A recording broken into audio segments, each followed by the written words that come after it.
কি সমস্যা বলেন?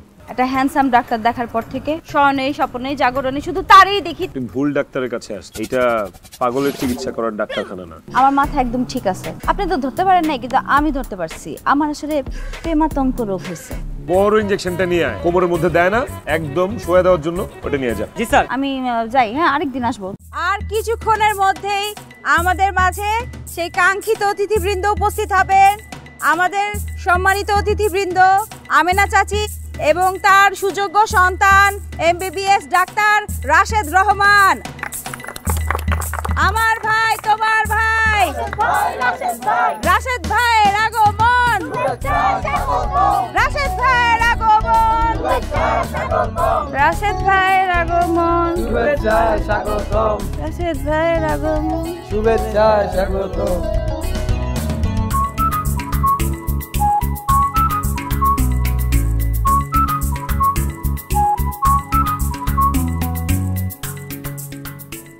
কিরে তুই স্লোগান থামায় তব ধরে চাইছিস কেন? স্লোগান দে। ও আমাদের সামনে উপস্থিত হয়েছেন আমাদের সম্মানিত অতিথিবৃন্দ। আমেনা চাচি একজন বিধবা সম্ভ্রান্ত মহিলা। উনি অনেক কষ্ট করে, অনেক ত্যাগ এবং তিতিক্ষা এবং কষ্টের বিনিময়ে তার সন্তানকে এমবিবিএস ডাক্তার হিসেবে গড়ে তুলেছেন। উনি শুধু আমাদের গ্রামের গর্ব না, উনি আমাদের দেশের গর্ব। ওনার জন্য আমাদের মুখ উজ্জ্বল হয়েছে। আমরা ওনাকে নিয়ে অনেক গর্ববোধ করি। গ্রামবাসীর পক্ষ থেকে এখন ফুলের শুভেচ্ছা, ফুলের মালা দিয়ে বরণ করবে আমাদের গ্রামের গণ্যমান্য ব্যক্তি আকবর চাচা এবং সাবেক মহিলা মেম্বার আমার মা মমতা বেগম।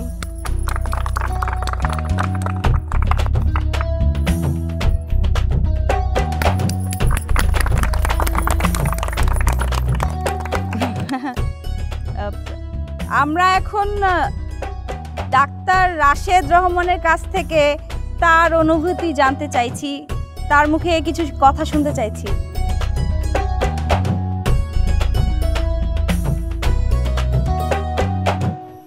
আসসালামু আলাইকুম। ওয়ালাইকুম আসসালাম। আমি আসলে খুব বেশি কথা বলবো না, শুধু কৃতজ্ঞতা প্রকাশ করব আপনাদের প্রতি।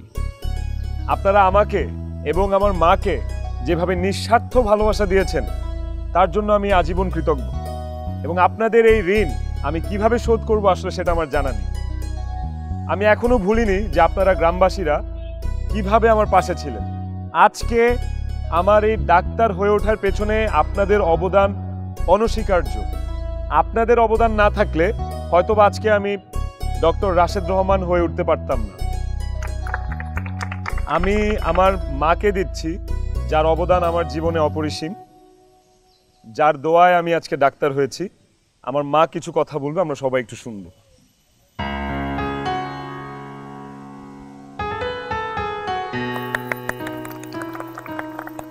আসসালামু আলাইকুম। আপনারা দোয়া করছেন তো, সেই জন্য আমার রাশেদ ডাক্তার হইতে পারছে। ও আপনাদেরকে অনেক ভালোবাসে। দোয়া করবেন ও যেন অনেক অনেক বড় ডাক্তার, বড় হয়। হ্যাঁ, দোয়া করবেন। আমি বেশি কথা বলবো না। আমার ছেলে, ওর আরো অনেক কথা আছে, আপনারা কথা শুনেন। সবাই দোয়া করবেন, আপনাদের সবাই দোয়া করবেন।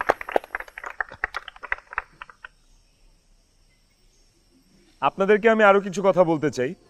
অল্প কিছুদিনের মধ্যেই আমি এই গ্রামে একটি হাসপাতাল নির্মাণ করব। শুধু তাই না, এই রাশেদ রহমান যতদিন বেঁচে আছে এই গ্রামের সবাইকে, আপনাদেরকে বিনা পয়সায় চিকিৎসা সেবা দিয়ে যাব। শুধু তাই না, শহরে যদি আমাকে কোনো হাসপাতালে চাকরি করতে হয়, আমি অন্তত সপ্তাহে একদিন হলেও এই গ্রামে এসে আপনাদেরকে ফ্রিতে চিকিৎসা সেবা প্রদান করব। এটা আমার আপনাদের প্রতি অঙ্গীকার। সবাইকে ধন্যবাদ। জামাল ভাই, এখানে আমি কিছু ওষুধ লিখে দিলাম, এগুলো একটু নিয়ম মতো খাবেন। আশা করি 1 সপ্তাহের মধ্যে আপনি সুস্থ হয়ে যাবেন। টেনশনের কোনো কারণ নাই, ভয় পায় না, ঠিক আছে? এখানে সব দেয়া আছে। রনি, জি স্যার। তুমি ওনাকে একটু ভালো করে বুঝায় দাও কোন ওষুধটা কখন খাবে না খাবে, খাওয়ার আগে খাবে না পরে খাবে, কিভাবে কি, একদম ডিটেলস বুঝায় দাও, ঠিক আছে? জি স্যার, তবে আপনি যেভাবে বুঝিয়ে দিয়েছেন তার উপর মনে হয় না আমার বোঝানো লাগবে। শুনেন, স্যার যেভাবে বুঝিয়ে দিয়েছে সেভাবে খেলেই হবে ওষুধগুলো। ঠিক আছে, বলি বস। Next next. আগে আমার চিকিৎসাটা করায় নেই। আপনাকে দেখে তো একদমই অসুস্থ মনে হচ্ছে না, আপনি তো টোটাল সুস্থ। স্টিল আপনি যদি আমাকে দেখাতে চান, লাইনে যেয়ে বসেন, অনেকগুলো মানুষ সিরিয়ালে বসা আছে, আপনার যখন সময় আসবে আমি আপনাকে তখনই দেখবো। যান। শোনেন ডাক্তার সাহেব, আপনি তো ঢাকা শহরে থাকছেন, আপনার কোনো আইডিয়া নাই এই গ্রামে আমার অন্যরকম একটা পাওয়ার আছে, বুঝছেন?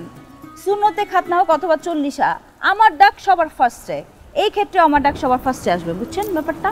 এই জন্য রোগবালাইও আপনাকে আগেই ধরবে, কবরেও আপনি আগেই যাবেন। শুনেন নাই স্যার কি বলেছে? স্যারের এখানে একটা নিয়ম আছে, এখানে কারো ক্ষমতা খাটে না।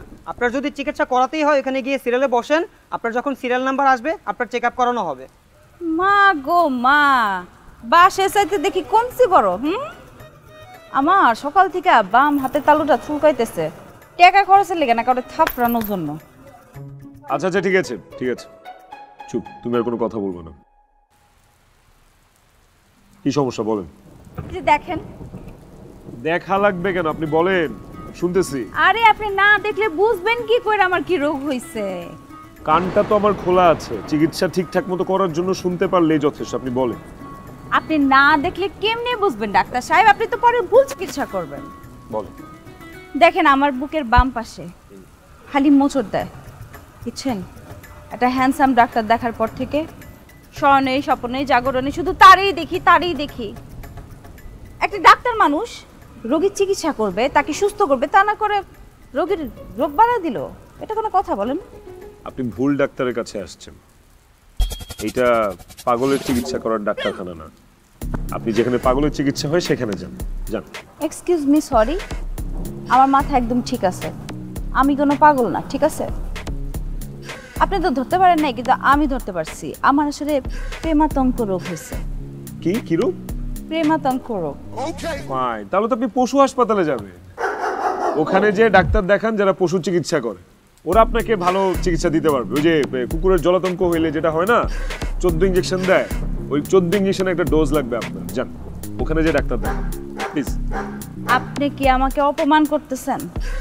কুত্তা বললেন আপনি আমারে? আমি একজন বিউটি কুইন, আমাকে কুত্তা বলার আগে আপনার একটাবারও কলিজা কাঁপলো না? না না, বিষয়টা ওইটা না। যেটা হয় কি, মাঝে মধ্যে মানুষের মধ্যে প্রেমাতঙ্ক নামের একটা জলাতঙ্ক রোগ দেখা যায়। হ্যাঁ, তখন মানুষ থেকে কুকুর হয়ে যায়। এই যেমন ধরেন আপনার ওই রোগটাই হয়েছে। এখন যদি আপনাকে আমি দূর করে তাড়াই দেই, দেখবেন আপনি যাবেন না। ইভেন আপনার সামনে এসে যদি আমি একটু রুটি আনি করি, দেখবেন আপনি ঠিকই রুটিটা খাবেন। এত বড় অপমান! হ্যাঁ, আপনি আমাকে বারবার অপমান করতেছেন। আমি কিন্তু এখন আপনার আম্মারে ডাক দিব, খালাম্মা।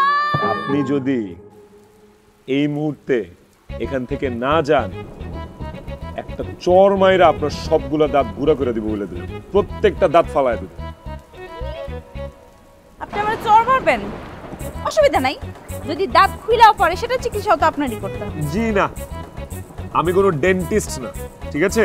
আপনি এখান থেকে যান, দেখেন অনেকগুলো রোগী বসে আছে, যান। আমি এখান থেকে কোথাও যাব না, আমার চিকিৎসা হবে, তারপর আমি এখান থেকে যাব। রনি, ভেতরে যা তো, যে ওই বড় ইঞ্জেকশনটা নিয়ে আয়, কোমরের মধ্যে দেয় না, একদম শোয়া দেওয়ার জন্য, ওটা নিয়ে যা। জি স্যার। না থাক, আজকে সময় নেই তো, আমি যাই। হ্যাঁ, আরেকদিন আসবো, বাইরে বৃষ্টি, আম্মা আবার বকা দেয়।